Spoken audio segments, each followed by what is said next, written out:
Fala pessoal, tudo jóia? Iniciamos aqui mais um programa Conversando Direito, um podcast onde trazemos novidades do mundo jurídico e temas relevantes para a sociedade como um todo. Hoje, o meu convidado é nada mais, nada menos que Dr. Tiago Henrique, delegado, vereador da cidade de Nazaré. Então, seja muito bem-vindo, Tiago, o microfone é seu, muito bem-vindo ao programa e é um prazer estar aqui conversando com você.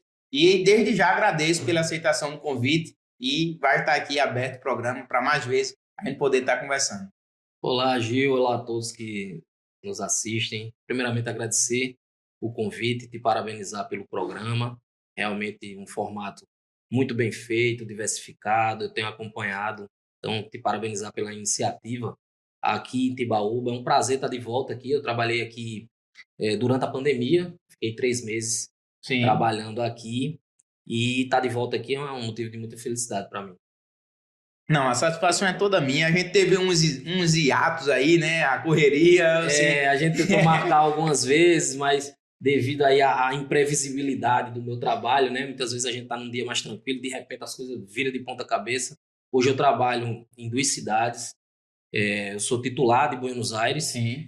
E respondo cumulativamente por Lagoa do Carro, também já lá quase em Limoeiro, né? Sou delegado plantonista em Nazaré, exerço lá a função de vereador também, pai, esposo, e aí a gente vai se desdobrando. Mas hoje, graças a Deus, deu tempo e estou muito feliz de estar aqui com você. Muito bom. Mas antes de tudo, quero agradecer os nossos patrocinadores, Bulhões Seguros, Tabajara Bike, Kleber Gás, Gilberto Autoelétrica, GD Assessoria. E se você ainda não se inscreveu no nosso canal, se inscreva aí, ativa o sininho, né, nos apoie. Toda semana aqui a gente vai trazer novidades e pessoas aqui do mundo jurídico e temas aqui relevantes. Pois é, Tiago, todo início, né, todo começo tem um início ou todo início tem um começo, e a gente sempre faz essa pergunta aqui: quem é Tiago Henrique? De onde veio? Né? Veio o berço de ouro? Qual a dificuldade que aconteceu? De onde veio Tiago? Conta aí tua história. Bom, Gil, longe disso, bem longe disso. Eu sou do interior da Paraíba, de uma cidade chamada Olho d'Água, Alto Sertão da Paraíba, uma cidade muito pequena, menor do que Buenos Aires. Olho d'Água tem por volta de 6 mil habitantes. E nasci lá, no sertão, vim de uma família pobre, como a grande maioria, né, no sertão do estado da Paraíba é. E Tiago sempre foi alguém muito sonhador. Sim. Né? Ao mesmo tempo que nasci em um contexto de poucas perspectivas, né? Nasci numa cidade pequena, no interior, em uma família pobre, mas nunca deixei de acreditar que as coisas dariam certo, né? E na minha adolescência eu me mudei para João Pessoa, a capital da Paraíba, para concluir o ensino médio, né? Os meus estudos e trabalhar, né? Eu vivia ali inserido num contexto de pouquíssimas oportunidades e fui para a capital estudar, trabalhei tudo que você imaginar, de vendedor de espetinho, trabalhei em loja de roupa, trabalhei com computação, muita coisa. De tudo um pouco. De tudo um pouco, e nisso acabei ingressando na faculdade de Direito, meio sem perspectiva, né, assim, desacreditado, inclusive pela minha família, né, e não acreditavam, assim, que eu fosse nem concluir a faculdade, né. Primeira faculdade? Minha primeira graduação foi em Direito, né. A gente vinha comentando aqui em off, eu tenho uma formação um pouco diferente dos meus... Eclética. Dos meus colegas que são delegados, e talvez por isso eu tenha uma visão um pouco diferente do papel do delegado de polícia. Eu sou formado em Direito, me graduei também em Filosofia e fiz mestrado pela Universidade Federal da Paraíba em Sociologia. Sim. Né? Então, a minha formação é um pouco diversa, né, dos meus colegas. Geralmente são formados apenas em Direito e fazem ali as pós-graduações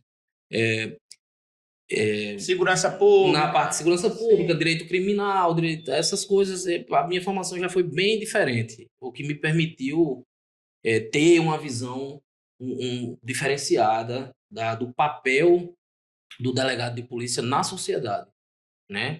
Então, a gente vai poder conversar mais sobre alguns diferenciais que eu implementei na minha carreira, mas Thiago veio desse contexto de muita dificuldade, de muita luta, mas, sobretudo, alguém que sempre teve esperança de mudar a minha própria realidade. E veio através dos estudos. Exatamente. Era o único caminho que eu tinha disponível. Ou eu trilhava o caminho da criminalidade, que, aliás, muitos que eu conheci, que eu convivi, especialmente em João Pessoa, porque quando eu fui morar em João Pessoa, naturalmente, a gente não tinha condições. Sim. E nós fomos morar em comunidade mesmo, em favela, né? Inclusive, a primeira lugar que eu me recordo assim bem que morei foi na Rua do Rio, lá em Cruz das Armas, é um bairro lá de João Pessoa, e essa Rua do Rio até hoje é um local bem, bem complicado. Então, vivi toda essa dificuldade que eu vejo os jovens viverem hoje, e eu tenho a oportunidade hoje, graças a Deus, de dar algumas palestras.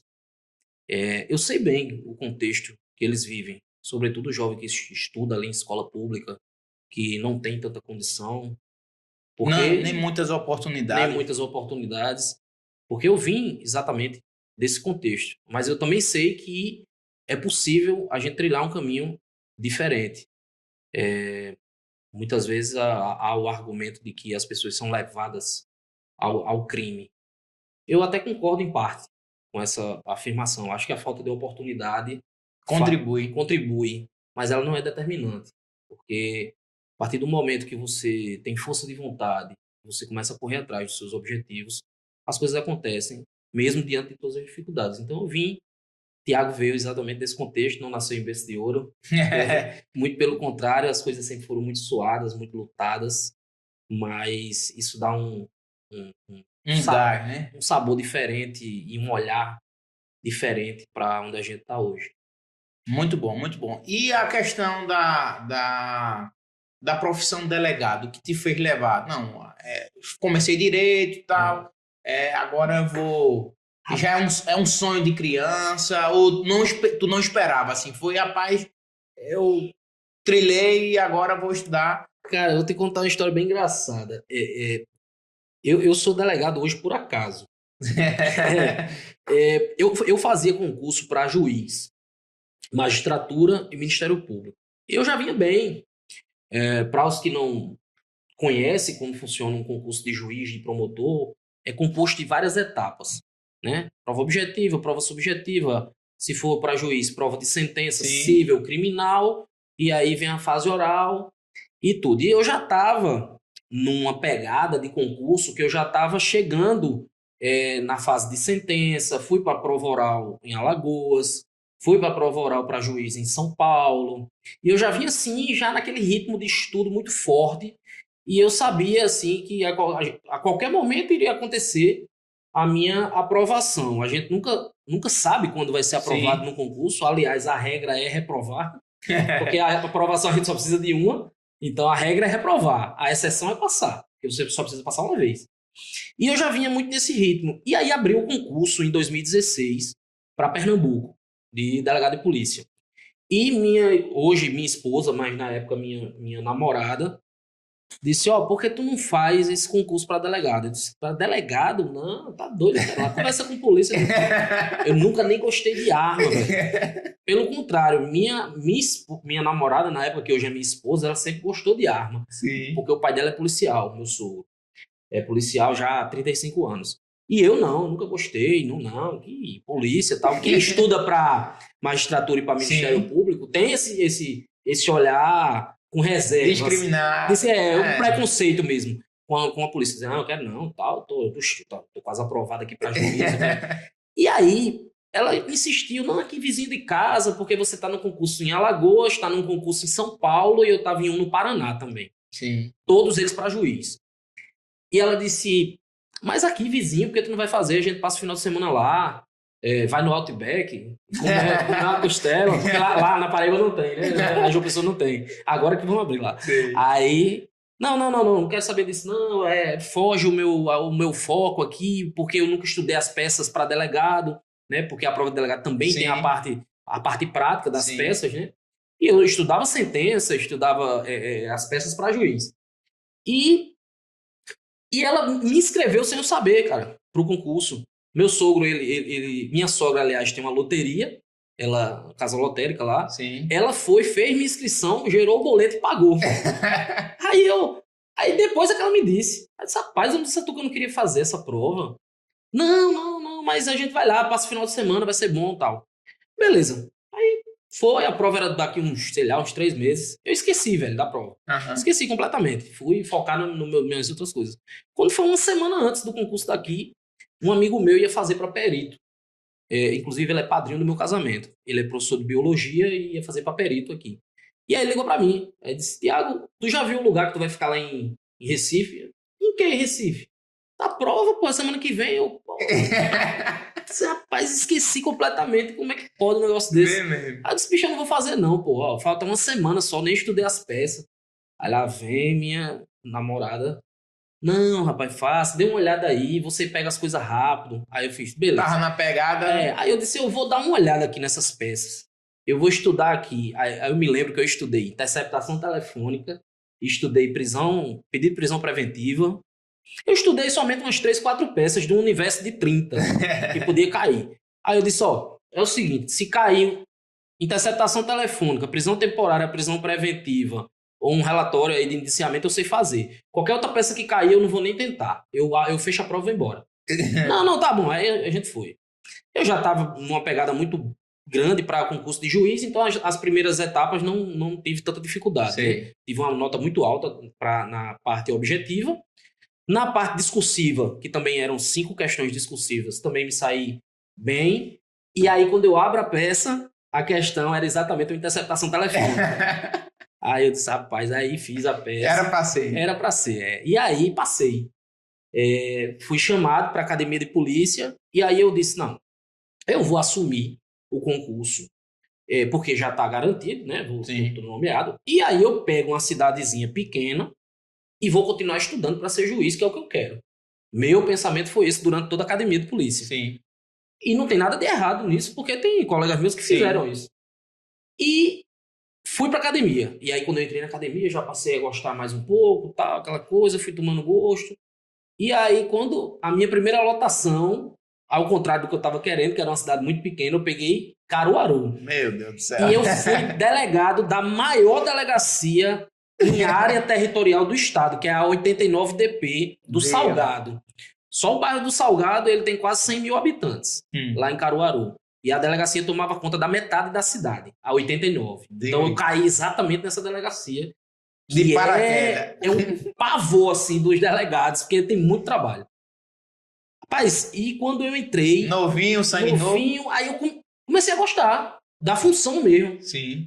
Aí, nessa altura, eu já tinha casado com a minha namorada. E ela fez, e aí, tu não vai continuar estudando não, tal? Eu disse, rapaz... Não dá. Não tá dando tempo. Eu tô com muita coisa. Mas não tava dando tempo porque eu tava gostando daquilo que eu tava fazendo. Aí comecei a aprender muita gente.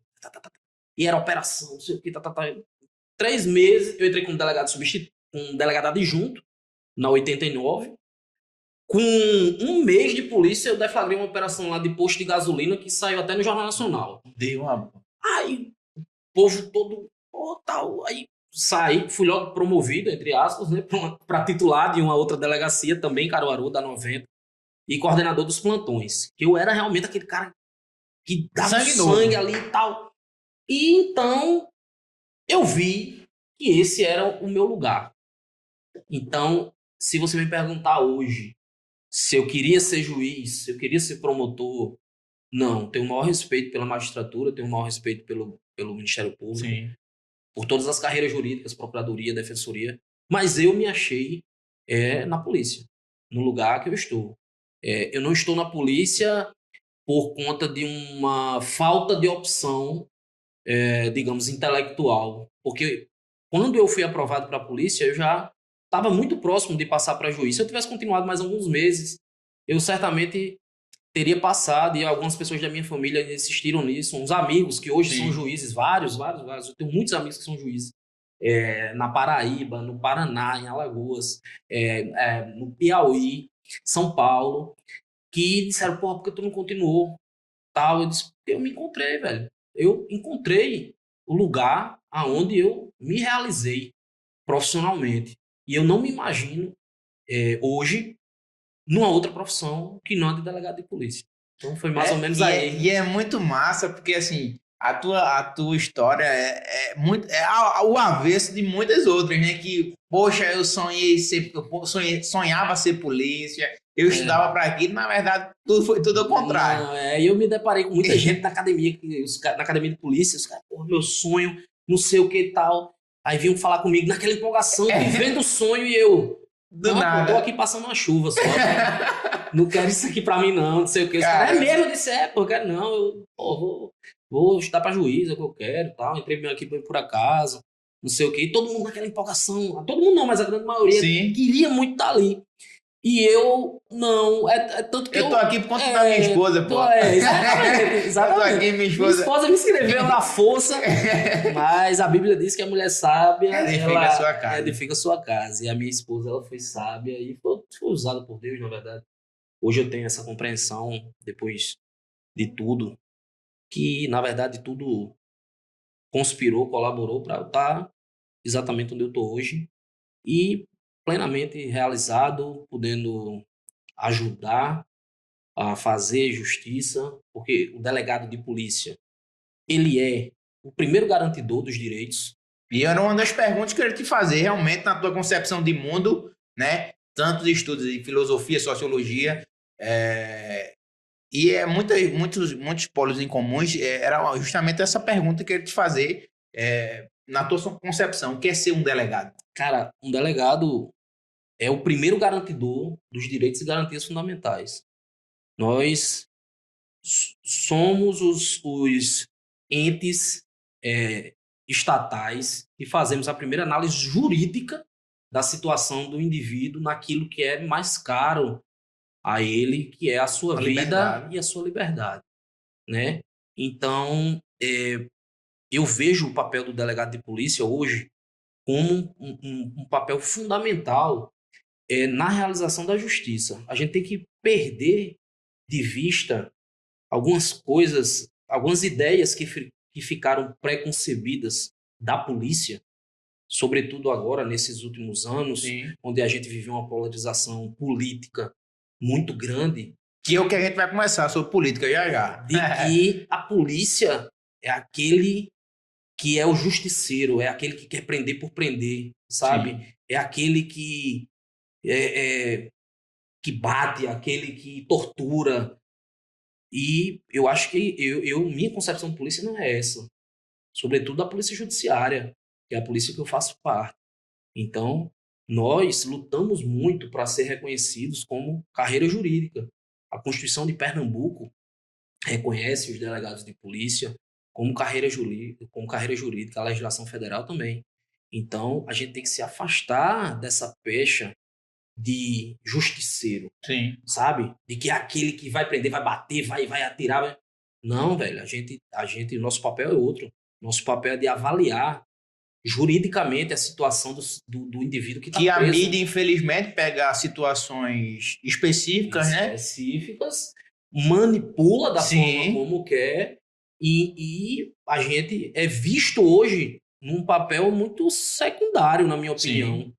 O papel do delegado de polícia... E desacreditado, né? Totalmente, diante de recortes feitos pela mídia... De maus policiais. Que acabam manchando a imagem de toda uma corporação. Então, você vê hoje um concurso para delegado de polícia, ele é do mesmo nível de qualquer carreira jurídica, cara. O cara que passa hoje num concurso de delegado de polícia, ele passa para promotor, ele passa para juiz, ele passa para procurador. Ele está preparado para isso. Ele está apto para isso. Porque é um concurso muito difícil de se passar. Me lembra o meu, em 2016, foram 15 mil inscritos para passar 100 pessoas. Diga aí. Então, assim, é uma peneira grande para a gente tá fazendo as coisas de qualquer forma, para a gente tá, sabe, banalizando, com esse discurso raso de que a polícia tem que ir lá para matar o bandido, sabe? Que não tem justiça. Cara, se a população não sente que há justiça, e eu acho que de fato em alguns casos realmente fica essa sensação de impunidade. Sim. Quem tem que mudar é o legislativo. o sistema legal. Semana eu tive até uma discussão, entre aspas, no Instagram, eu sou bem ativo nas redes sociais. Tem que ter mais polícia, tem que ter não sei o quê, tem que ter não sei o quê. E a gente debatendo isso, eu disse, vocês, pouco da solução para os problemas, para as mazelas do país no que diz respeito à segurança pública, tem a sua resolução no âmbito da polícia. A polícia não vai resolver o problema do tráfico de drogas. A polícia não vai resolver o problema dessa epidemia de homicídios que o Brasil vive, com mais de 60 mil homicídios por ano. Não vai. Não vai. Isso não resolve o problema. A polícia é só um paliativo, algo que atua já quando outras políticas públicas não deram certo. Sim. Então, enquanto o Brasil não pensar, não tiver uma visão... E é um princípio constitucional da intervenção mínima, né? Claro. O Estado... Enquanto o país não tiver uma visão a médio e longo prazo de investimento em educação, Sim. a gente fala muito em investir em educação, mas não é só no discurso. Gil, se você pega os países desenvolvidos e você faz uma conta simples do PIB daquele país e do investimento em educação com relação ao PIB, você vai ver porque que o Japão é um país de primeiro mundo e o Brasil não é. Sim. Você vai ver porque a Noruega, a Dinamarca, porque esses países são países que têm uma qualidade alta de vida, um índice baixo de criminalidade. Quando você pega um investimento em educação comparado com o PIB, esses países investem muito, muito, muito mais que o Brasil. E o Brasil ainda tem um agravante da nossa corrupção endêmica, da gastança... Nossa crise política. Nossa crise política, dessa gastança desenfreada dos gastos do recurso público. Então a polícia, ela muitas vezes é culpada, né? Sim. A população, a mídia gosta muito de fazer isso, de jogar a culpa na polícia, e aí vai o governador, o presidente, enfim, de plantão. Não, então vamos abrir aqui uma escala extra para a polícia. Bota a polícia na rua, bota a polícia na rua, bota a polícia na rua. E acreditando que vai resolver. E não, os índices, isso é estatístico. Os índices não caem. Os números mostram. Os números, a gente tem um acompanhamento muito bem feito para assim, sem levar em consideração qualquer tipo aqui de política partidária, mas o Pacto pela Vida é muito criticado hoje, mas que foi lançado em 2007. E funcionou, né? Na época Sim. funcionava. Na minha concepção, funcionou. Claro, foi uma política... Agora, como toda política pública, ela tem que ser revista, ela tem que ser aprimorada. Sim, mas sim. o Pacto pela Vida é um excelente programa que visa a eficiência da gestão das polícias, que é muito complicada. Então, hoje a gente tem uma visão muito, muito nítida dos números, sabe? Hoje a gente tem um panorama diário, por exemplo, de homicídios no estado inteiro e a motivação. Sim. Tá morrendo mais gente de atividade criminal relacionada ao tráfico. Pronto, eu vou te citar só um exemplo. Uma época, final do ano passado, aqui na nossa área, na Mata Norte, na IS 11, que é a nossa, aqui, a gente estava tendo muito crime de proximidade, que é aqueles crimes em virtude de discussão, Sim. ou então envolvendo violência doméstica e tal. Quando é que esses crimes estavam acontecendo? Na sexta, à noite, no sábado, à noite, e no domingo, à noite. E a gente conseguiu, através da estatística, mapear isso. De onde estão vindo esses crimes? Geralmente num bar, ou depois que o cara sai de um bar. E o que foi que a gente fez? A gente começou a encharcar os bar. O bar da minha cidade, todo ele era revistado. Todo mundo. O cara que tava com uma faca no bar, eu levava. Por quê? Tá fazendo o que com a faca aqui? Não sei o que, não sei o que. Ficava já alterado. E a gente conseguiu sair de um número muito alto para quase que zerar esse tipo de crime, em virtude desse acompanhamento que o Pacto pela Vida proporciona. Sim. A governadora Raquel Lira agora vai lançar o programa de segurança pública do governo dela, o Juntos pela Segurança. Acredito que vai ter algumas mudanças que são necessárias. O Pacto pela Vida está desatualizado, mas é um programa de segurança pública muito voltado para a gestão por resultado. Sim. Hoje em dia a gente é cobrado por resultado. O diretor, o delegado seccional, quando me liga, ele quer ver o resultado. Ele quer ver na minha cidade quantos homicídios teve, quantos eu resolvi, quantos mandados de prisão eu cumpri, quantos BOs tem e quantas... Isso tudo eles têm ferramentas de controle. Sim. E é importante que se tenha para que se cobre do servidor público, a eficiência que a Do seu Constituição trabalho. manda. Que a Constituição manda, que se tem um parâmetro objetivo para você cobrar. Outros estados não têm. A Paraíba, por exemplo, não tem. Tem um programa um pouco similar, mas com relação a essas métricas, lá não tem. Eu sei porque meu sogro é policial civil lá, e a gente conversa sobre isso, e lá não tem, e aqui tem. Então, assim, às vezes é preciso conhecer um pouco, né? Eu vejo muita crítica, aquela coisa. E às vezes a crítica está muito mais ligada ao sistema legal que se tem, Sim. bom ou ruim, mas a gente tem um sistema que você há de convir que o Código Penal é de 1940, Exato. o Código de Processo Penal é de 84. Então, a legislação, óbvio que teve algumas mudanças, Sim, pacote mas anticrime e tal. o arcabouço legal, Sim. o núcleo, é de Parte geral. 1940. 1940, a sociedade, Gil, era outra. Um menino de 16 anos em 1940 era uma criança, Sim. de fato. Hoje em dia não é mais. Então é preciso que o Congresso Nacional, O poder legislativo. o Poder sim. Legislativo atue para dar essa resposta à população. Essa resposta não cabe à polícia. A responsabilidade da gente Que não é essa. desvirtuado, né? Que eles acabam. Acaba desaguando na gente. Na gente. Bota a polícia na rua, encharca, bota a polícia em todo canto. Aí quando você pega os números, não reduz, não resolve. Aí a sociedade prendeu, soltou, faz prendeu, concurso soltou. agora para 2.000 PM. Para 2.000 PM, se aposentou acho que 1.000 no ano passado. Sabe? É muito mais complexo o problema do que as pessoas acham. As pessoas acham que tem uma solução pronta para tudo. Mas quando você vai ver o problema da segurança pública, ele passa pela educação, ele passa pela assistência social, ele passa pela geração de emprego e renda. Por tudo isso. Tudo isso.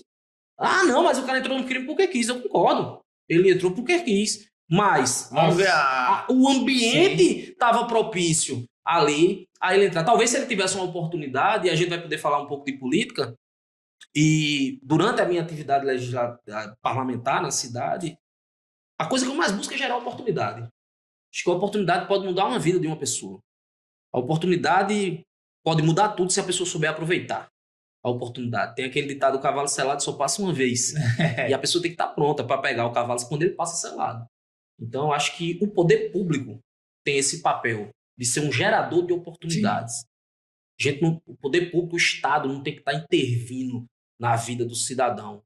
Eu sou adepto do Estado, da intervenção mínima do Estado. Sim. Eu acho que o Estado, hoje, ele atrapalha muito mais do que ajuda o cidadão. Em alguns aspectos. As leis em si. Em alguns aspectos, o Estado ele atrapalha que, mais. Na verdade, a gente fala no 941 Código, não necessariamente o código, né? A aplicação dele. Exatamente. A aplicação dele. Mas, assim, pegando esse gancho de Estado, né? Tu acredita que o Estado ele está emparelhado para combater o sistema organizado? Não. O nosso sistema, principalmente o sistema legal, ele é um sistema arcaico, engessado.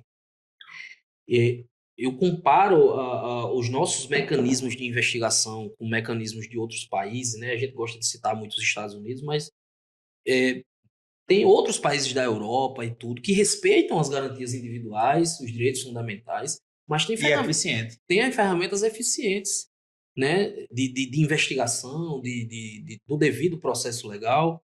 E eu acho que o crime hoje ele se organizou de tal forma, e a nossa legislação e o Estado como um todo não acompanhou esse desenvolvimento do crime organizado, que hoje a gente não está conseguindo combater de maneira efetiva o crime organizado. A gente tem aí, por exemplo, os presídios federais, né, que a criação dos presídios federais foi pensando em retirar dos presídios convencionais as lideranças do crime organizado e isolá-las, né, para que desse uma melhorada ali, tivesse uma quebra de liderança. Mas hoje eles estão tão organizados que se você prender um líder hoje e jogar num presídio federal, no mesmo dia tem uma pessoa que está no lugar dele. Então hoje o crime organizado, essas grandes organizações como o PCC, como o Vermelho, o Primeiro Comum, enfim, eles são impessoais. Eles são organismos impessoais, organizados, e hoje não tem mais tanta diferença. A gente... Quantos anos o Marcola tá preso? E o PCC acabou? Não, O Fernandinho Beiramar tá preso há quantos anos? O Comando Vermelho acabou? nunca. Então, o Brasil ele tem que pensar em maneiras inteligentes de combater o crime. Acho que o aperfeiçoamento no combate ao financiamento do crime organizado, no crime de lavagem de capitais, a maior eficiência em bloqueios de bens, alienação. Quanto mais a gente conseguir desmonetizar as organizações criminosas, acho que aí se dá um combate mais efetivo. Não é você estar prendendo aqui Claro que a gente vai ter que provar, a gente não tem que cumprir esse papel também de estar prendendo o pequeno traficante. Sim. Né? Mas eu acho que a polícia, sobretudo a polícia que eu pertenço, a polícia civil, que é a polícia que investiga, eu acho que a gente tem que pensar ter uma visão maior Sim. daquela organização. Então, na tua concepção, hoje o maior problema nesse sentido de enfrentar o crime organizado seria legal. O sistema legal oferecer ferramentas, mecanismos para que a gente pudesse combater principalmente o lado financeiro das organizações criminosas. É muito complicado você pedir um bloqueio judicial hoje de bens de laranja, por exemplo. A gente sabe que o traficante não bota o bem no nome dele. Sim. Então hoje tem uma burocracia, uma infinidade de questões legais, e aí vem... Aí a cadeia de custódia também. E agora os tribunais superiores, eles estão legislando mesmo. Os tribunais superiores hoje... Que dificulta o teu trabalho. Eles estão desmoralizando o poder legislativo. A realidade é essa. O STF, sobretudo o STJ, o que tem feito com a interpretação das leis penais no Brasil é uma brincadeira. O STJ acabou com a prisão em flagrante. Acabou, mandou agora devolver com todo respeito, a gente está falando aqui de tema jurídico. Sim. Juridicamente falando, é uma aberração para mim aquela decisão da sexta turma que mandou devolver os bens daquele André do Rap. Sim, porque se deu dessa maneira. O cara tava com não sei quantos mandados de prisão. Aí a polícia foi executar o mandado de prisão do cara. Quando entrou na casa do cara, aí tinha uma metralhadora, 10 quilos de cocaína, tinha dinheiro. Aí a polícia apreendeu aquilo ali. E o STJ disse que essa prisão era ilegal. Então quer dizer que se eu entrar na casa de um cara pra prender ele, tiver 10 quilos de cocaína, eu tenho que fingir que eu não vi. Eu vou prevaricar. Vou só que... Não, aqui o mandado é de prisão, não é de busca. Sim. Quando a Constituição fala muito claramente que em situação de flagrante delito não precisa de mandado. Sim. Então o que é que o STJ... Rasgando a Constituição. Com todo o respeito que eu tenho, especialmente a sexta turma, que é quem dá essas decisões... Esdrúxulas. Eles estão destruindo a segurança pública, cara. Estão proibindo abordagem da polícia. Estão querendo criar critérios que a lei nunca previu para um policial poder abordar um cara, sabe? Eles estão exigindo quase que uma investigação prévia para tu poder dar uma revista pessoal no cara. E a lei não fala nada disso. A lei não fala nada disso. A lei eles estão criando na cara dura, estão legislando. É por isso que se fala hoje muito em ativismo judicial. Né? Nós vivemos num Estado com 3 poderes e a Constituição diz que eles são harmônicos, independentes.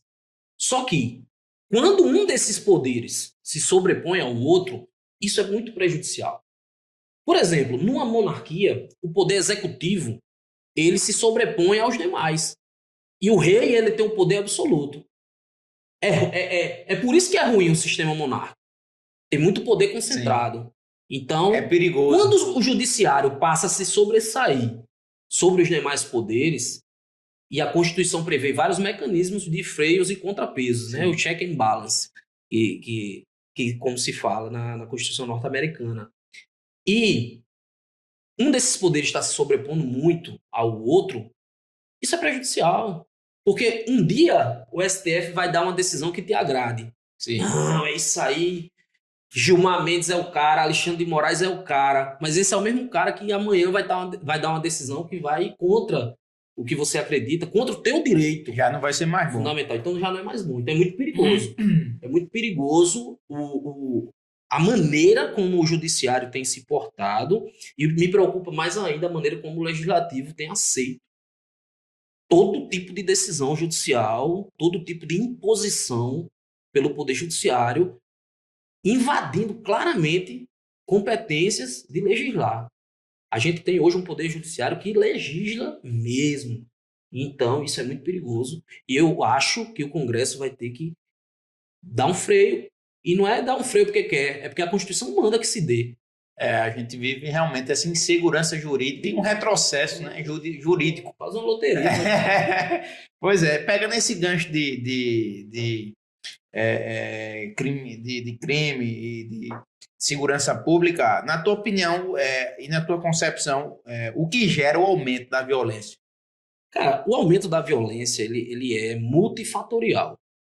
Não dá para a gente apontar um único fator. É um conjunto de mazelas passando, na minha concepção, inicialmente, pela distribuição de renda totalmente desigual que o Brasil tem.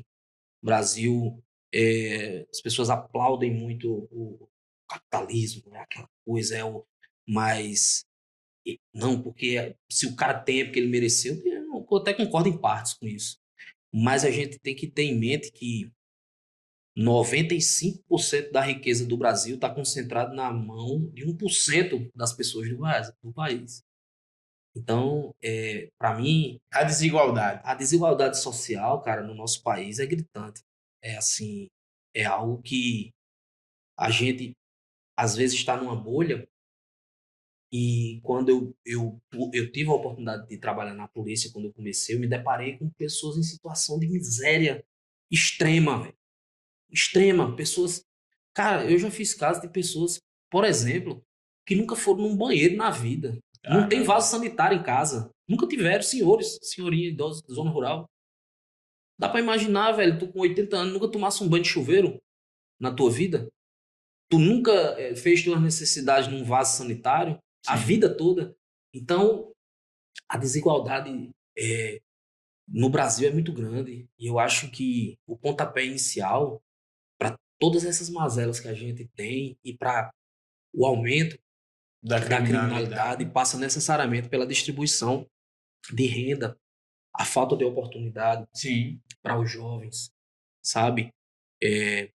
Vou repetir de novo para que fique bem claro. Eu não estou dizendo que a pessoa Que nasceu pobre vai ser marginal. vai ser marginal. Eu sou prova de que isso não é verdade. Mas nem todo mundo tem a cabeça que eu tenho, nem todo mundo tem a determinação que eu tive, sabe? Sim. Então tem pessoas que ficam pelo caminho. Tem pessoas que ali batalham e não conseguem. E de repente aparece uma oportunidade para você, muito fácil. Sim. Tiago, tu pega essa bolsa aqui e tu leva aqui de Timbaúba lá para Nazaré, que é a droga de Nazaré, na época que a gente investigava o tráfico e deflagrava as operações, vinha daqui, do Ozanam. Tu leva essa bolsa ali que eu vou te dar R$ 1.000. Aí tu pensa, Tô a nada. porra, eu vou trabalhar um mês para ganhar um salário mínimo de R$ 1.000. Se eu for ali, der certo, é 1.000. Aí tu vai uma vez, Deu certo. deu certo. Porra, tu levou lá, sei lá, 10 quilos de maconha. Deu certo. Aí tu vai outra vez, deu certo. Porra, agora eu encontrei, é isso. Até o dia que não dá certo. Sim. Até o dia que dá errado. E quando dá errado, meu velho, primeiro, traficante não perde pra ninguém, não. Sim. Tu vai ter que dar conta dessa droga, que a polícia vai prender a droga, É. alguém vai ter que pagar. Tu não tem dinheiro pra pagar, não, tua família pagar. família vai pagar a droga.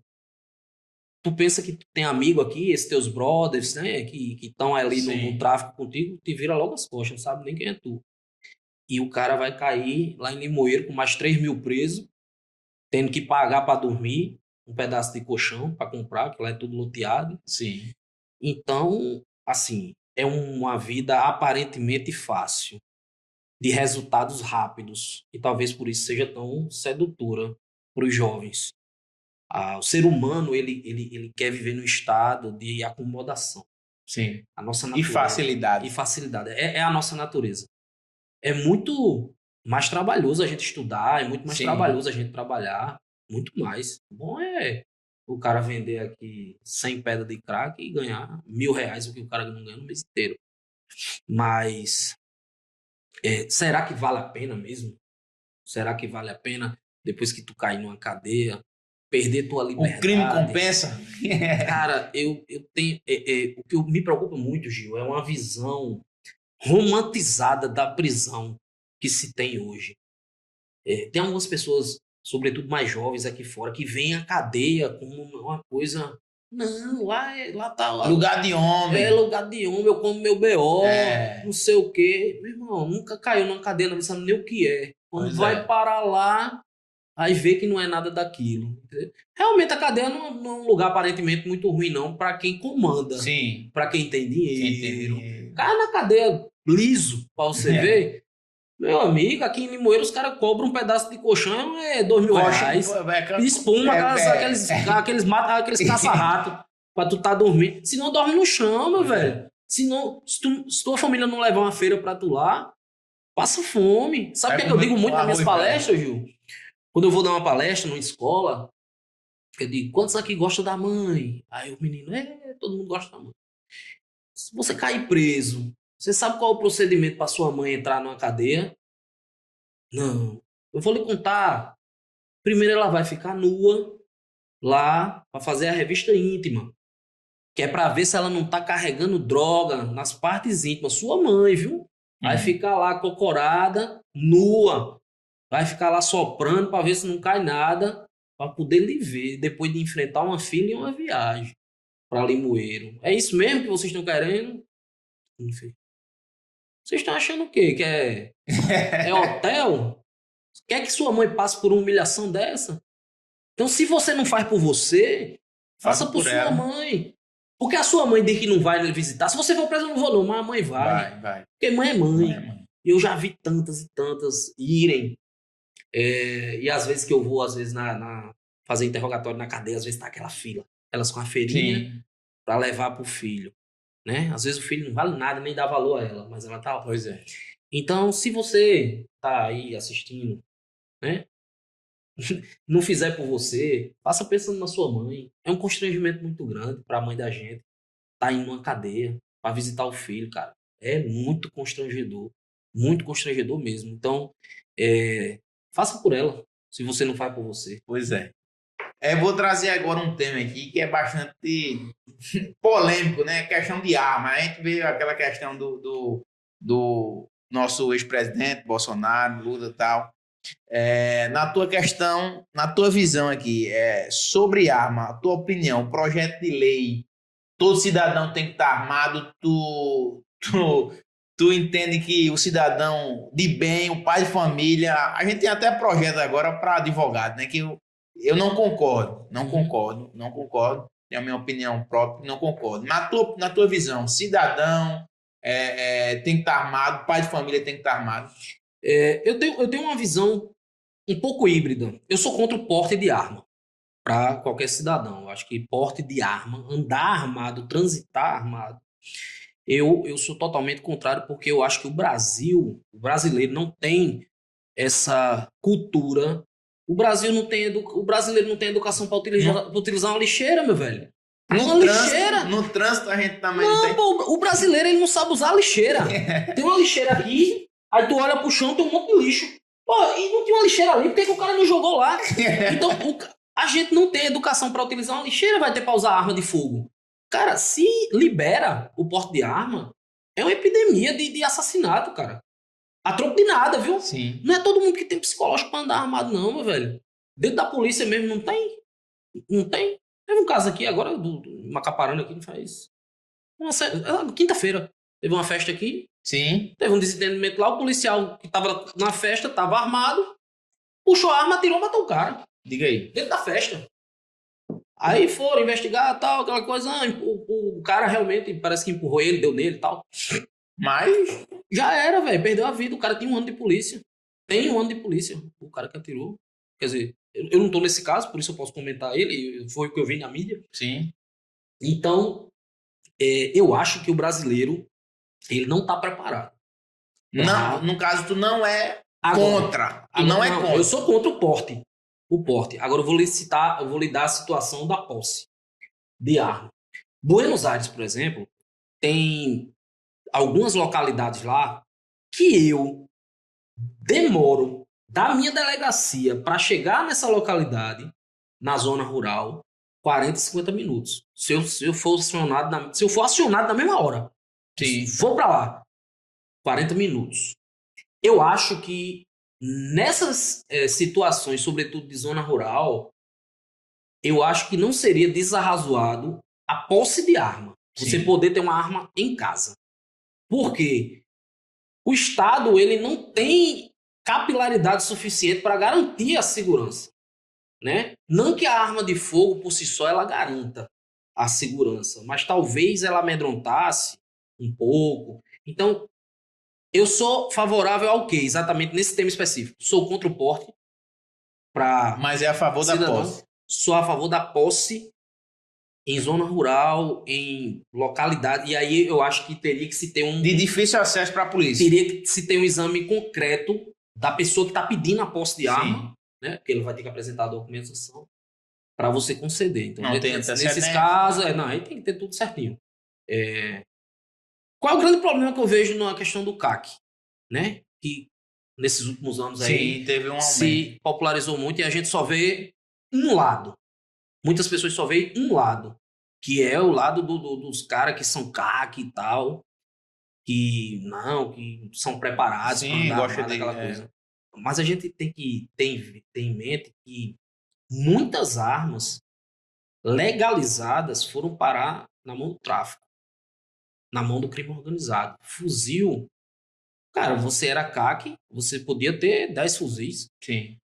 Então, em que cabeça se pensou que o crime organizado não iria utilizar de pessoas para adquirir legalmente a arma, que é muito mais barata? Sim. Um fuzil, você compra hoje, por exemplo, um fuzil de assalto da Taurus lá, você compra por, sei lá, 12 mil reais, 10 mil reais, compra até dividido. Sim.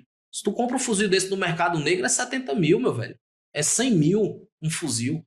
Então, o crime organizado, opa, vamos aqui pegar umas pessoas que têm um nome limpo. Sim, exatamente. É claro que um traficante, um bandido fichado, ele não vai pedir para comprar um fuzil. Ele vai utilizar de pessoas para fazer isso. Então, a gente viu em algumas investigações da Polícia Federal, também aqui da Polícia Civil, que a gente conseguiu pegar, quando ia investigar a origem daquela arma, ela tinha sido adquirida licitamente. Né? Aí vai dizer, não, Tiago, mas e os bandidos a vida toda tiveram arma? Concordo. Mas agora facilitou. E porque tiveram, vai facilitar mais ainda? Sim. Isso é um problema de fronteira, velho. O Brasil só tem uma fabricante de arma que é a Taurus. Como é que vem parar um fuzil israelense aqui? Fronteira. Pois é. Fronteira.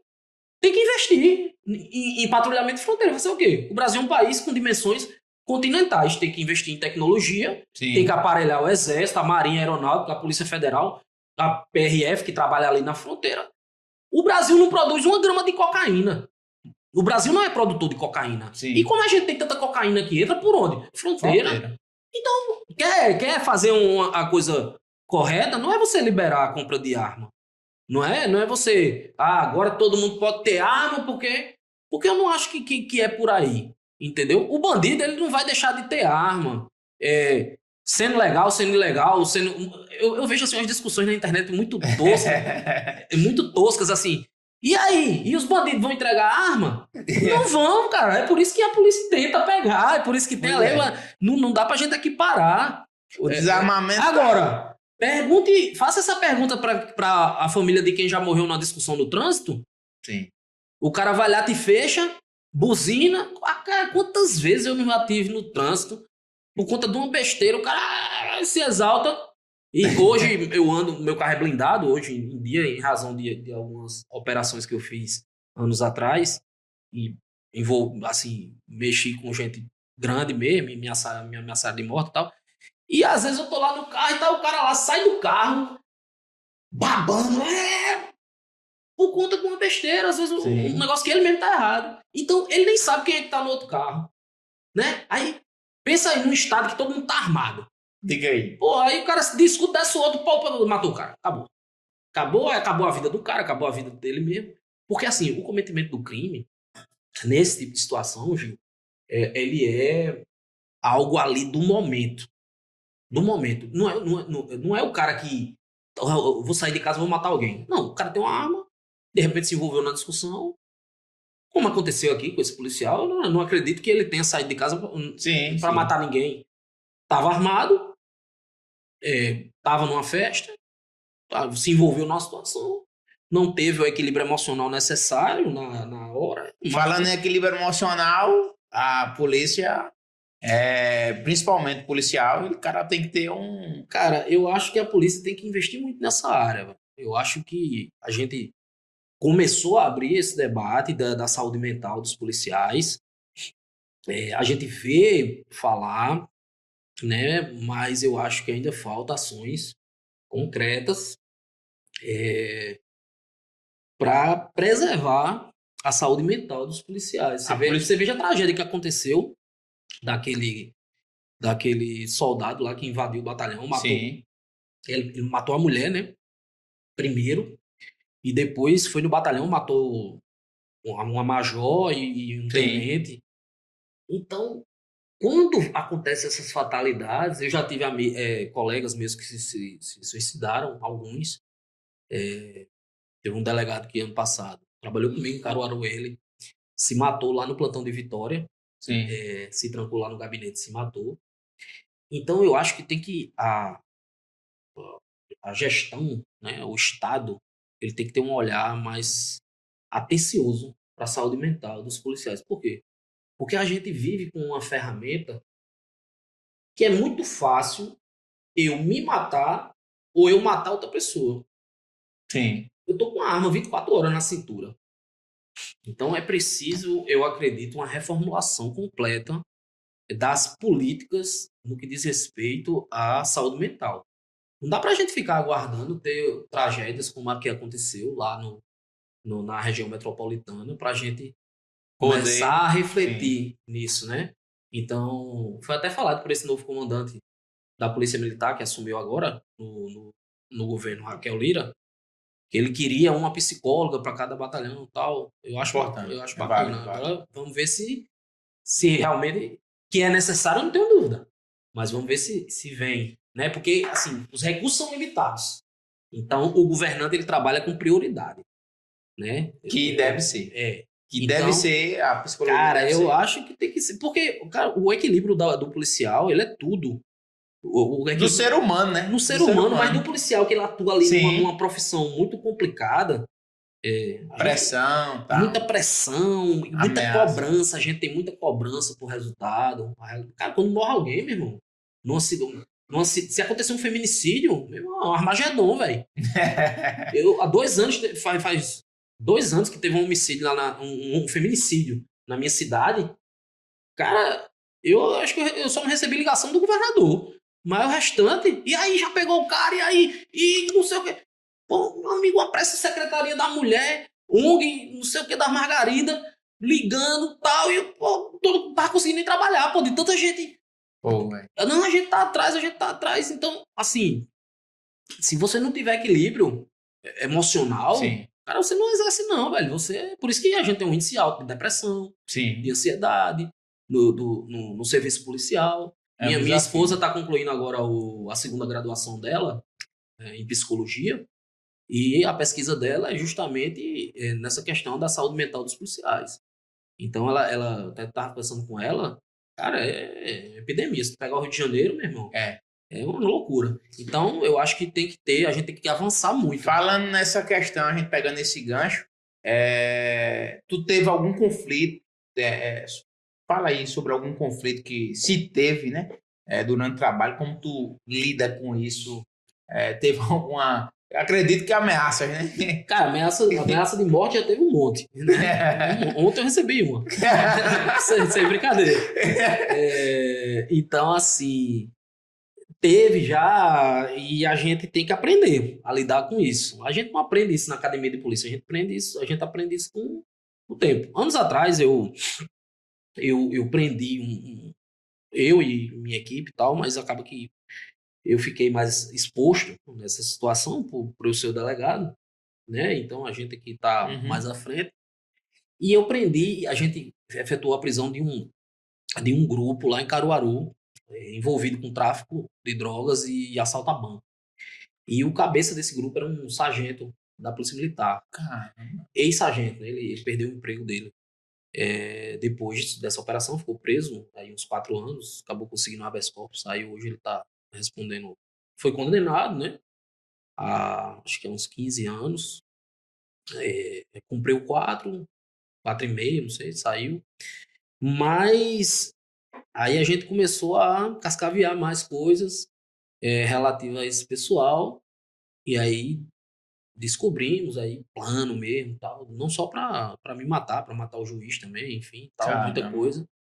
E aí essa aí talvez tenha sido na minha carreira a situação mais E complicada. como tu lidou com isso? Cara, no início, assim, eu era meio maluco, né? Assim, no início, quando era só eu e minha mãe. Família. Não, então, eu não era pai ainda, então eu era meio louco.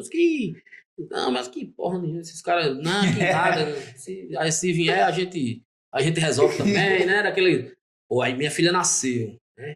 Minha filha, quando minha mulher engravidou, aliás. Aí o cara já, pô, você já começa. Cara, vai já dar uma Você freada. já começa a refletir sobre muita coisa. Depois que minha menina nasceu, cara, aí eu comecei a me preocupar mesmo, assim. Aí comprei um carro blindado pra mim. Pô, o cara quando fala em filho, o olho chega, né, velho? Aí eu, É o tem nosso. uma pessoa que depende ali de mim, não sei o quê, ver um bandido desse numa covardia. Eu viajo muito, né, tanto de uma cidade pra outra, de uma cidade pra casa. Então, onde é que esses caras podem me pegar? Eu não saio pra canto nenhum. Só pode ser eles não vão na delegacia dificilmente. Vamos no meu ponto fraco. Então, vai me pegar numa covardia eu viajando, né? Então, aí comprei um carro blindado para me dar um pouco mais de tranquilidade. E já tem alguns anos aí. E a gente anda. Depois que você vira policial, né, sua vida não é a mesma mais nunca. Você anda. A noite muda, né? Porque você anda nos cantos, cara. Assim, você anda muito ligado. Muito ligado, é inevitável, porque é do seu trabalho. Ali você vê tanto acontecer, tanta Sim. coisa, tanto assalto, não sei o quê, que você anda direto. Eu tava agora, antes de entrar aqui, eu fui jantar ali na padaria, entrou um cara, aí ele entrou uma vez, saiu, entrou outro, eu digo, oxê. Aí já pega a pistola, bota embaixo da perna, o que esse cara tá querendo? Aí daqui a pouco chega o cara na mesa. Vocês têm uma chupeta aí no carro, porque meu carro descarregou a bateria. Eita. Aí, pô, o cara tava com. Senão tava meio com vergonha de vir pedir. Eu disse, pô, tu ficasse vindo e voltando. Então você já anda. Meu senhor, porque você não sabe quem é quem, cara. Você não. Você prende muita gente, você atua em muitos casos. Eu sou delegado do plantão, por exemplo. Pô, tem plantão lá que eu faço 18 flagrantes. Eu lá sei quem é que tá sendo preso, quem não tá, meu irmão. Analisa a situação do cara. E às vezes esses caras levam isso pro coração. Sim. Eles têm raiva. Né? Eu peguei agora um cara lá de Buenos Aires, que eu prendi ele uns anos atrás, ele envolvido em 6 homicídios. Esse cara, como mandante e tal.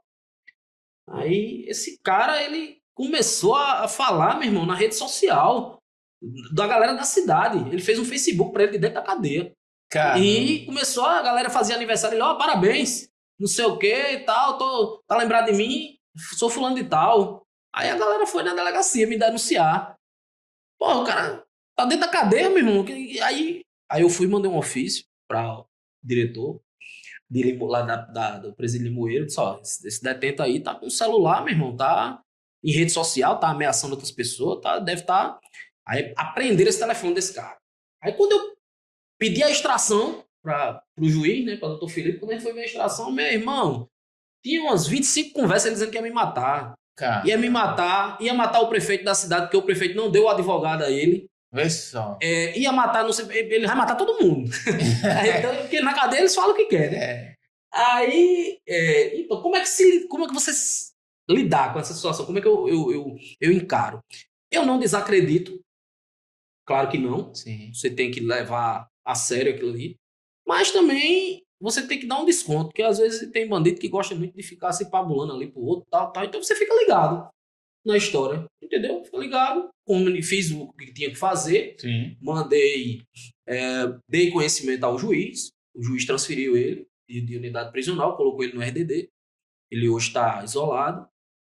E pronto, cara, e assim, é o trabalho da gente, então não tem nada pessoal contra ele. Eu até fui lá no presídio para falar com ele. Eu disse, meu irmão, é o seguinte, eu não tenho nada pessoal contra você, não. Não, olha isso aí, eu falei, eu tava drogado, não sei o que, eu não sei nem por que eu falei isso. Não, meu irmão, eu fiz meu trabalho. Eu fiz alguma coisa forjada? pra tu, Sim. que eu acho que o bandido ele tem raiva mesmo do policial. Se o policial... Eu sempre tive Do isso. mal policial. Do mal policial. O cara que faz um flagrante forjado, Sim. entendeu? Então, isso aí, eu nem julgo o cara que fica com raiva de, porra, tu é inocente. Tu tá inocente na situação. O cara vai... Sim. Porque, Gil, Voltando. a polícia tem um poder muito grande, cara. Se você olhar... Veja só. Tu tá aqui, né? Tô eu e 2 policiais aqui. Eu pego 1 quilo de maconha, boto aqui, eu digo, isso aqui é teu. Tu tá sozinho aqui. Não, não é meu não, é seu. Aí meu policial diz, não, esse maconha é tua. Aí o outro diz, é tua. Aí diz, pronto, tu tá preso, vice flagrante. Aí eu vou perante o juiz, no meu depoimento, e diz, não, eu prendi esse quilo de maconha com o Gil. Aí meu policial, não, a gente prendeu com ele. Sim. Tu tá preso, meu irmão, inocente. Então, aí a gente... E querer que não, tem Sim. já situações... Sim, tem. A gente tem maus servidores públicos em todas as funções. Sim. Tem juiz, tem promotor, tem também. Advogado, tem delegado, tem advogado, tem tudo. Então, assim, se você olhar, a polícia ela tem um poder muito grande de montar uma situação dessa. E é por isso que é tão importante a gente preservar os direitos e tirar um pouco dessa... que a gente tá... O direito protege o bandido. Não, nem sempre. O direito protege o cidadão. Sim. Sou contra uma situação dessa, por exemplo, do Estado. Porque a Constituição, os direitos fundamentais são justamente isso. São limitadores do poder do Estado. Porque o Estado, ele era... Só atuar em última rádio, né? Exato. O Estado, quando foi concebido, ele tinha um poder ilimitado. O Estado podia fazer o que quisesse com o cidadão. E muita gente, hoje eu vejo a pessoa é contra os direitos humanos. Tu tá sendo contra um negócio que é pra tu mesmo. Sim. Eu vejo a galera pedindo ditadura, meu irmão. Eu fico chocado, velho. A galera pedindo intervenção militar. O exército, os caras que não aguentam um spray de pimenta na cara. Não, tem até um vídeo bem engraçado, tá? A mulher lá, intervenção, não sei o que, aquela loucura. Aí vem a PM lá, mete um spray de pimenta lá, ela, que absurdo, tô fazendo. Olha, seus torturadores, não sei. Pô, não aguentou nem um spray. Nem uma prévia ali do que é uma ditadura mesmo. Então, assim, eu acho que a gente lutou muito por direitos e garantias fundamentais, porque o Estado, ele é uma máquina mortífera, meu irmão, de destruição, se ele quiser. Sim. Ele destrói a vida do cidadão. Te dei só um exemplo aqui de 1 quilo de maconha. De 1 quilo de maconha, te bota na cadeia. Entendeu? Então, se você não tiver consciência do seu papel, sabe? É por isso, cara, que eu não tenho pena, assim, quando o cara que é um mau policial, quando ele é injustiçado, não. Aí eu fico indignado. Mas o cara que é um policial bandido, como eu já aprendi, policiais bandidos, civis e militares, eu já tive o desprazer de prender colegas. É uma situação que não é meu colega, na verdade, nunca foi. É um bandido travestido de policial, que para mim é muito pior. Então, quando você se depara com essa situação, eu acho que a sociedade tem que refletir no que ela está reivindicando em nome aí dessa polarização política, cara. O cara pedindo intervenção, o cara pedindo fim dos direitos humanos. O fim dos direitos humanos. Meu irmão, isso é uma aberração, cara, é uma loucura, pô. Porque não tá acontecendo com ela nada, porque ela tá ali numa situação privilegiada, né? Então, assim, as pessoas têm que começar a ter um mínimo de raciocínio, velho. O Brasil se tornou aí um celeiro de extremismo, tanto de um lado como do outro. Sim. Tanto da direita como da esquerda, como um extremismo religioso muito grande que se deu agora nesses últimos tempos. Eu sou evangélico há muitos anos, eu e minha esposa, nós já há 12 anos, a gente namorou na igreja, noivou na igreja, casou na igreja. E o que eu vejo hoje, muitas igrejas propagando, não tem nada a ver com a mensagem que Jesus quis deixar aqui. Sabe, você vê hoje eu falo um crente odioso porque eu sou crente. Sim. Então, eu tenho propriedade para criticar o próprio meio que eu tô. Então, você vê uns crentes hoje com ódio, meu irmão. Assim, um ódio, o cara desejando a morte do outro. Aí eu digo, meu irmão, E o ódio começa até de denominação, né? Não, porque eu sou pentecostal, eu sou não sei o quê, tu não é crente, Não, o negócio dele é ter raiva, pô. Ter raiva.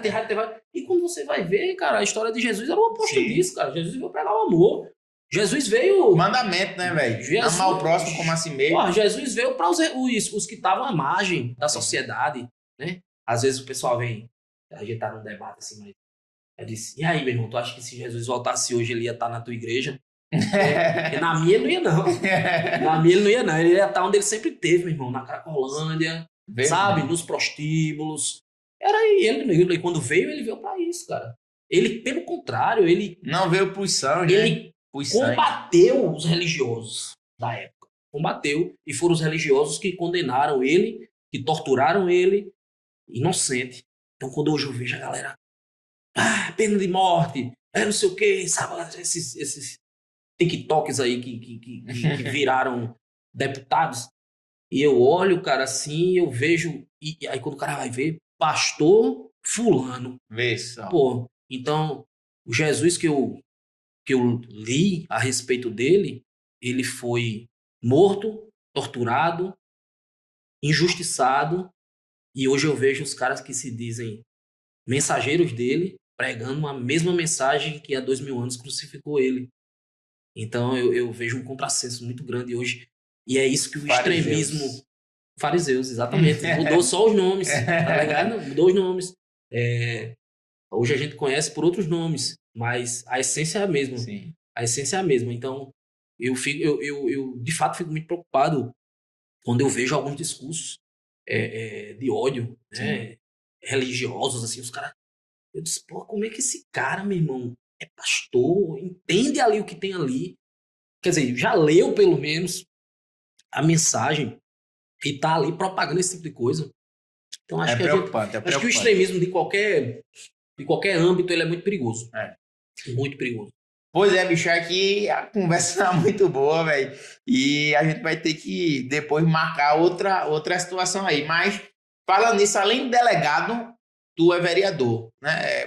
Quanto tempo já? Primeiro mandato? Primeiro mandato. Entrei em 2021, né? Tomei posse em 2021, tô aí há 2 anos e pouco. E o que te fez levar para a política? A gente vai conversar.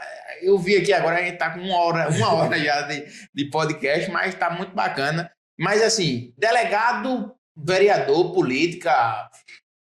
assim como foi para eu virar delegado... Caísse de paraquedas, delegado, caísse também na política, foi. Na verdade, eu comecei a ter uma atuação muito forte quando eu vim de Caruaru para Nazaré e peguei... A cidade estava meio complicada.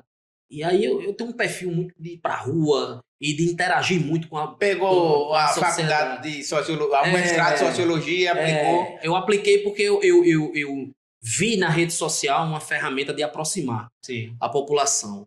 Então, eu acabei trazendo a população para perto, porque eu sempre tive essa concepção de segurança pública. Eu acho que todos devem participar. Sim. E se a população ela não me conhece, ela não sabe quem eu sou, ela não tem segurança para me dar as informações que eu preciso para as minhas investigações.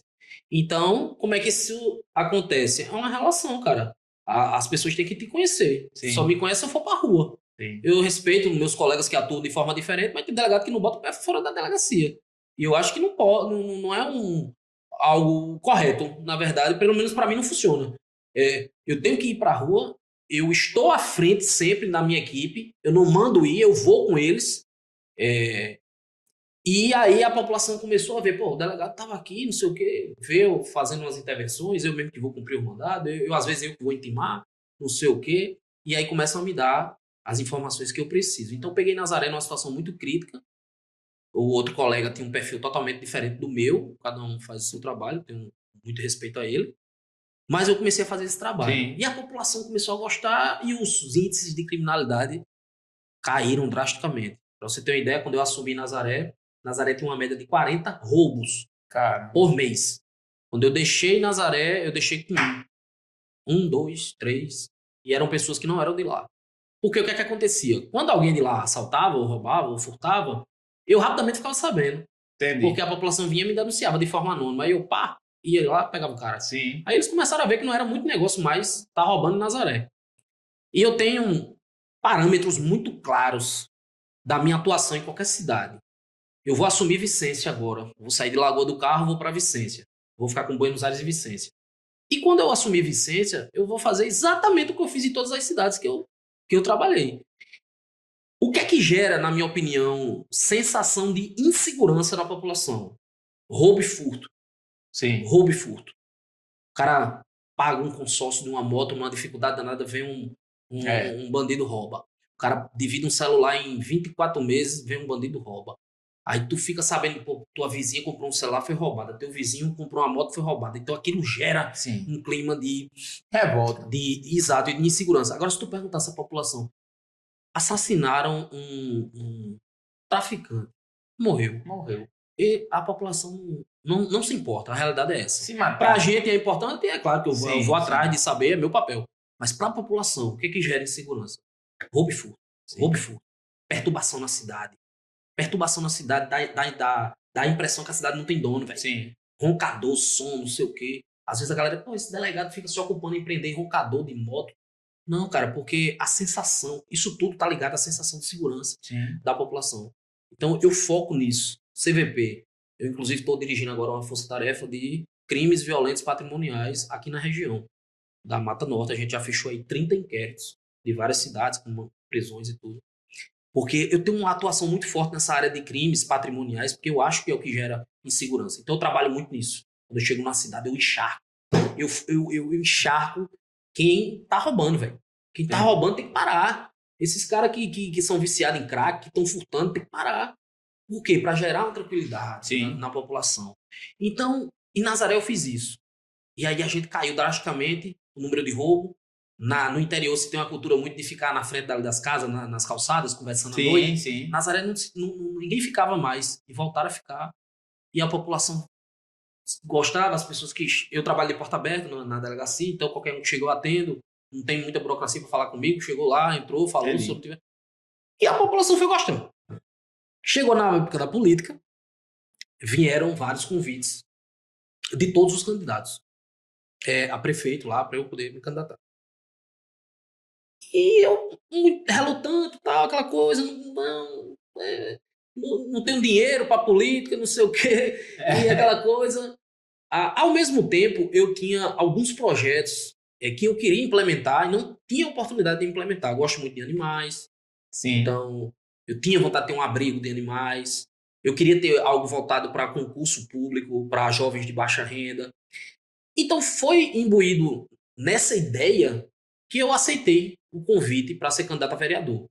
Saí, sendo sincero, você sem R$1 no bolso para ser candidato. Fiz aqueles chapinha e saí na minha rede social e de casa em casa pedindo voto. E quando abriu as urnas eu tive quase 900 votos. Fui o mais votado da cidade. Mais uma vez de paraquedas.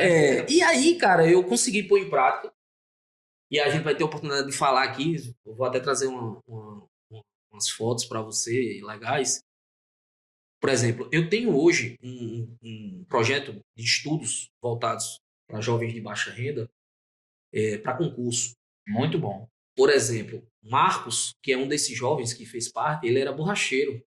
E hoje ele é policial militar no Ceará. Caramba. Ele trabalha lá, mora com a filha, com a mulher lá. E o cara trabalhava numa borracharia ali. Pô, o cara fica muito realizado, hein, velho? E eu tenho o depoimento dele na posse dele, ele falando. E depois eu vou te mandar pra tu ver. Então, cara, hoje eu tenho esse, tem outros projetos também. Tem um abrigo de animais hoje, que a gente tem quase 100 animais lá, que eu faço resgate, que é algo que eu sempre quis ter. Sempre atuei nessa área, eu gosto bastante. Tenho esse projeto dos concursos, tenho um veículo que a população chama de delega móvel, porque eu vi uma dificuldade muito grande de locomoção, sobretudo de pessoas idosas. Sim. Porra, bota um idoso daquele no ônibus da prefeitura, velho, 3 horas da manhã, que é o ônibus sai daqui de Nazaré 3 horas, 3h30, 4 horas, para ir para uma consulta em Recife. Sim. Então, aí comprei um carrinho, no meu primeiro ano de mandato eu tirei um empréstimo, comprei um Uno. Aí paguei o cara lá que me emprestou o dinheiro. Aí depois desse Uno, aí depois que eu paguei, troquei num Gol. Aí fui pagando uns carrinhos usados. Aí hoje em dia a gente tá com um Mobi. Comprei um Mobi que é mais econômico, porque a gasolina tá pesando no bolso. E tenho esse serviço, cara. Já são Cara, são acho que mais de 40 mil quilômetros percorridos só levando gente para as mais diversas necessidades. Perícia, a Caramba. gente faz muito perícia, INSS, Sim. né? Pega o idoso, leva para fazer a perícia, cirurgia. Então, o carro hoje que o Delega Móvel, né? Que é esse projeto que a gente tem, abarca hoje Muito uma boa bom. parte. Tem o teu dos concursos, cursos profissionalizantes, todo ano eu levo para Nazaré. Ano passado a gente conseguiu formar 900 pessoas, tudo gratuito. E um curso de máquinas pesadas, também todo ano eu levo, né? Para trator, empilhadeira e Sim. tal. Então, cara, eu tenho uma pegada no meu mandato muito, como eu falei para você, de gerar oportunidades. Sim. Eu acho que essa é a grande função do político, né? Eu fui criticado até pelos meus colegas vereadores no início, porque, na verdade, Gil, a partir do momento que você começa a fazer, os outros são meio que obrigados a fazer, Sim. porque vão ser E eles não cobrados. querem. Não querem. Eles O disseram a mim, problema tu é tá esse. fazendo isso agora, pô. Ninguém nem se lembra disso depois. E, meu irmão, eu vou fazer porque é algo que eu sempre quis fazer e tal. Só que começaram a cobrar isso, foi muito engraçado. Aí, depois que passou um tempo, chegou um pra mim lá, um colega. Ô, Tiago, eu tô pensando em abrir um negócio desse de pré-vestibular e pra esses meninos estudar pro Enem. Tu acha bom? Eu disse, acho, pô. Eu acho bom. É porque estão me aperreando demais, tu tá dando esses cursos pra concurso, aí o cara vem me esculhamba no meio da rua que eu não faço nada e não sei o quê. Aí eu vou abrir, aí abriu pro Enem, Sim. aula de matemática, não sei o quê, aí o outro abriu não sei o quê. Porque a partir do momento, Gil, que você faz esse tipo de coisa, a população eleva o Sim. nível de exigência. Então, são 13 vereadores. Ele olha assim e diz, pô, tem 13. Por que só tem um que tem projetos nessa área ou que faz Sim. projetos voltados para uma população? Você acaba constrangendo, né? Então você acaba elevando um pouco o nível de exigência e aí o cara começa a exigir mesmo. O eleitor, rapaz, tu não faz nada não sei o que, diz pro outro. Então, assim, hoje eu me sinto muito realizado. A política é algo muito difícil, Muito difícil. muito complicado. A gente, às vezes, por exemplo, eu tenho um compromisso com a guarda municipal lá de Nazaré. E eu já tentei de toda forma melhorar um pouco a situação deles lá e a gente bate cabeça, cara. É como você tá dando murro em ponta de faca. Entendi. Entendeu? Então eu falo com eles, eu quero pedir até desculpa pra vocês, tal, porque o vereador, na verdade, ele faz um papel muito de pedinte, né? Ele fica ali pedindo, ele não executa a parada mesmo, não executa. Se dependesse de mim, meu irmão, eu já tinha assinado o PCCR de vocês, porque eu acho que vocês merecem ser valorizados e tal. Mas aí a gente, nas pequenas conquistas, a gente vai tendo satisfação. Eu lutei muito agora para montar uma casa para autistas lá, um centro multidisciplinar, que é a Casa Azul, né? Que na verdade não é só para autismo, é para diversos transtornos. E para você ter uma ideia, isso só é feito através da política, cara. Não adianta, não adianta. A gente lutou, remanejou gente para lá, para cá. Hoje, Nazaré é a 17ª cidade do estado que possui esse centro. De 187 municípios que Pernambuco tem, né? Sim. A gente tem 17 que tem, e Nazaré é uma delas. Neuropsiquiatra, psicólogo, fonoaudiólogo, terapeuta ocupacional, todos no mesmo centro. Sabe como é que se dava o tratamento de um autista lá em Nazaré há 2 meses atrás? A mãe do autista acordava ele às 3h30 da manhã para ir para Recife. Botava ele dentro de um ônibus cheio. Muitos deles tinham uma dificuldade tremenda de ambientes confinados e com mais gente. E isso contribuía para a regressão no tratamento deles. Muitos, ao invés de melhorar, estavam piorando. Então, hoje eles têm um tratamento inteiro em Nazaré. E isso, cara, é algo que vai ficar na história. Porque eu tenho muito isso em mente, Gil. O que a gente faz é o que fica. Muitos anos para frente, alguém vai dizer: no ano de 2020, teve um delegado que se elegeu aqui vereador. E ele fez isso, isso, isso, isso. Eu posso nem estar aqui mais, eu posso estar trabalhando em outro estado, em outra cidade, posso, enfim. Sim. A gente não sabe o dia de amanhã. Mas o que a gente constrói E plantou, mas você é o que fica. Entendeu? Então, essas coisas, a história de Marcos, que é borracha. Hoje a gente tem 16 aprovados. Concurso Marinha, Exército, Aeronáutica, PM Ceará, PM de Alagoas, Polícia Civil do Rio Grande do Norte, ESA, né? ESA. Temos agora no Prefeitura Lagoa do Carro, passou um bocado. Banco do Brasil agora vai passar um monte e quando abrir a PM a gente vai Pois arrebentar é. com tudo. Muito bom. Você já está intimado aqui para a gente falar de política aqui, falar mais dessas questões, desses projetos aí, que é muito bacana, é muito bom. Mas aqui a hora já está se esgotando. Eu quero deixar aqui você, geralmente a gente tem muito novos advogados, estudantes.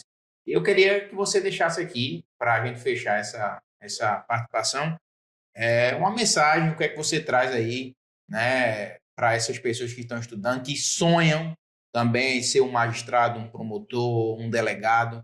O que é que tu deixa qual a tua deixa para esse pessoal?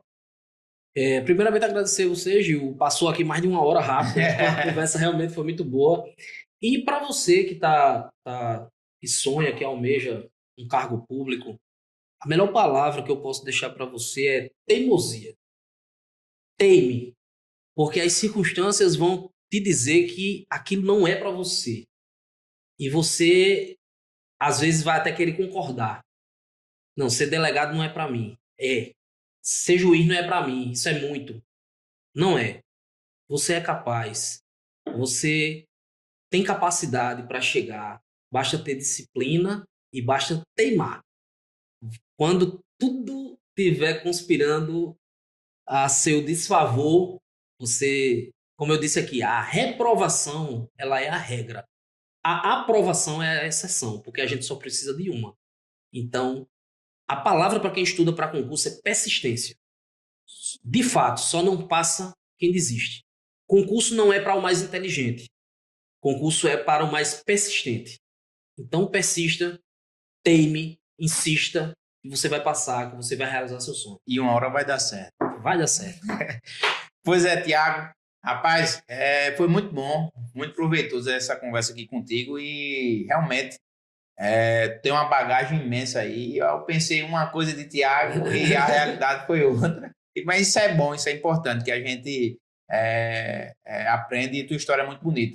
A gente vai marcar aí, já está intimado aqui para a gente falar sobre essas atuações aí na política e foi muito proveitoso essa noite aí. E quero aproveitar para deixar aqui uma lembrancinha do nosso programa. Não é grande coisa, mas é com muito carinho aí para você. Vou deixar na minha delegação para tomar um café. Tomar um café do programa Conversando Direito. E receba demais os meus agradecimentos na aceitação do convite. É uma grande honra para mim. Você agora não se tornou um convidado, mas se tornou um amigo, né? E pode contar aqui comigo, conosco, que a gente vai estar sempre por aqui. E aonde é que a gente encontra Tiago nas redes sociais? Agora a hora do arroba, né? Lá minha rede social é delegado Tiago Henrique _. Se botar delegado Tiago Henrique já aparece lá, eu mostro lá muita coisa lá do meu cotidiano. Você é ativo lá, academia e tal. Academia, sendo pai, sendo pai, sendo aluno de academia, sendo delegado, a gente mostra o dia a dia ali. Eu acho a rede social fantástica. Eu sou apaixonado por redes sociais, acho que é uma ferramenta sensacional que aproxima as pessoas. E só te agradecer, cara, te parabenizar pelo programa. Eu fiz questão de vir aqui a Timbaúba, sair de Nazaré para vir pra cá. Mais um motivo para lhe agradecer, né? Mas estou muito feliz, foi muito boa a nossa conversa, espero voltar. Oxe, você já está intimado, mano. Já está intimado. Pois é, pessoal. Fechamos aqui mais um programa Conversando Direito. Quero agradecer a você a participação e o apoio. Não esqueça aí de ativar o sininho, inscreva no nosso canal, nos apoie. E sempre aqui, toda semana, vamos estar aqui trazendo novidades e uns participantes com temas relevantes para a sociedade como um todo. Pois é, um cheiro para quem é de cheiro e um abraço para quem é de abraço.